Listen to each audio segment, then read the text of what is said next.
swinger. Ifedayo free header. Ifedayo menjadikan gol pertama perlawanan. Kedah Darul Aman di depan. Kedah Darul Aman FC berjaya mencipta kejutan pada Sabtu lalu selepas berjaya mengikat kelab gergasi Tanah Air, Johor Darul Takzim 3-3 dalam aksi yang berlangsung di Stadium Darul Aman, Alor Setar Kedah. Ia sekaligus mencalarkan rekod bersih skuad Harimau Selatan yang sebelum itu mengumpul mata maksimum apabila berjaya menang dalam kesemua 20 perlawanan Liga Super pada musim ini. Meskipun hanya sekadar seri, keputusan itu sememangnya perlu diraikan skuad Sang Kenari kerana belum ada lagi mana-mana pasukan dilihat mampu benar-benar memberikan cabaran hebat kepada JDT. Ia termasuk pasukan di tangga kedua Liga, iaitu Selangor FC, yang mana tewas muda, 4-0 dan 2-0 dalam ketika saingan Liga dan 4-0 ketika aksi separuh akhir Piala FA 2023. Dengan perkembangan tersebut, berikut adalah pro dan kontra daripada kegagalan JDT untuk memungut mata penuh. Kesan pronya adalah pertama, keputusan ini dapat membantu JDT untuk kenal pasti kelemahan yang perlu diperbaiki sebelum saingan ACL.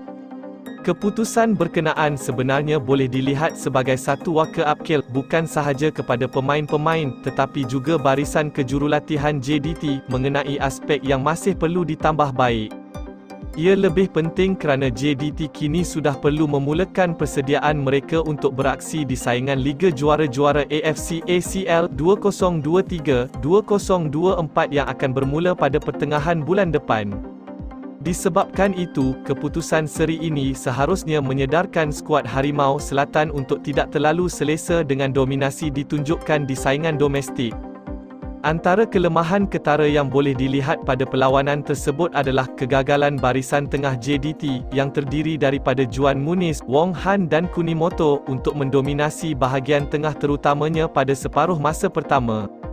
Pada masa sama, dengan keterbatasan yang dihadapi oleh barisan tengah untuk mencipta lebih banyak peluang, pemain penyerang termasuk Bergson da Silva juga dilihat gagal menyempurnakan beberapa peluang keemasan yang hadir ketika aksi tersebut. Kedua-dua situasi itu dilihat memberikan tekanan buat pasukan JDT sehingga menyukarkan mereka mencari gol awal untuk membolehkan mereka mencipta kemenangan selesa seperti perlawanan sebelum ini. Kedua keputusan perlawanan itu menjadi satu suntikan keyakinan buat pemain Kedah FC. Keputusan seri ini dilihat secara langsung memberikan suntikan keyakinan buat perkembangan pasukan Kedah FC yang disifatkan masih belum meyakinkan buat beberapa pemerhati bola sepak negara.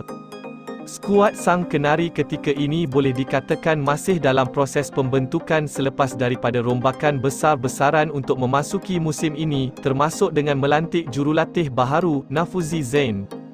Bagaimanapun, meskipun Kedah FC kini berada di tangga ketiga Liga, namun beberapa aksi terumbang-ambing dipamerkan pemain dalam perlawanan tertentu menimbulkan tanda tanya berkenaan masa depan pasukan.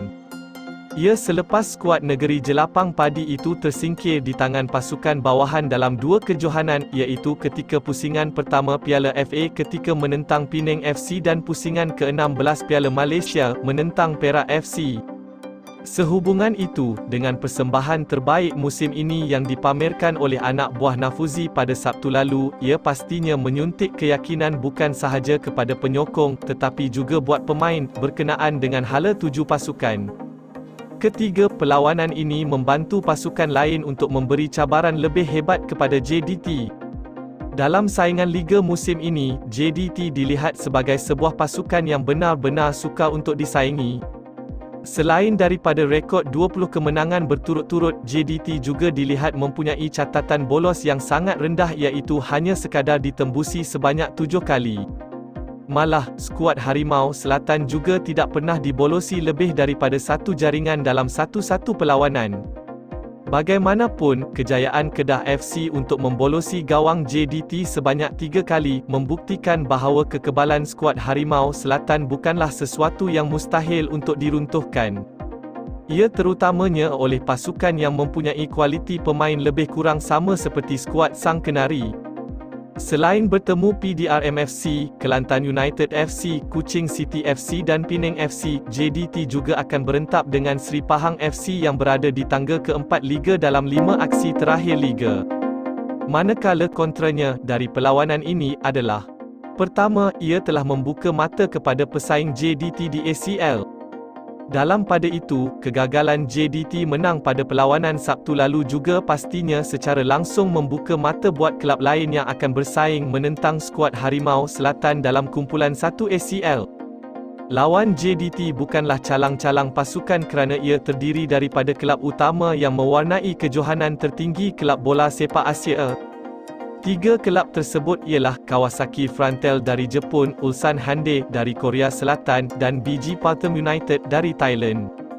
Dengan kualiti yang dimiliki kesemua kelab terbabit, adalah tidak sukar membayangkan bagaimana mengeksploitasi kelemahan dipamerkan skuad Harimau Selatan ketika menentang Kedah FC baru-baru ini untuk membolehkan mereka mengatasi JDT.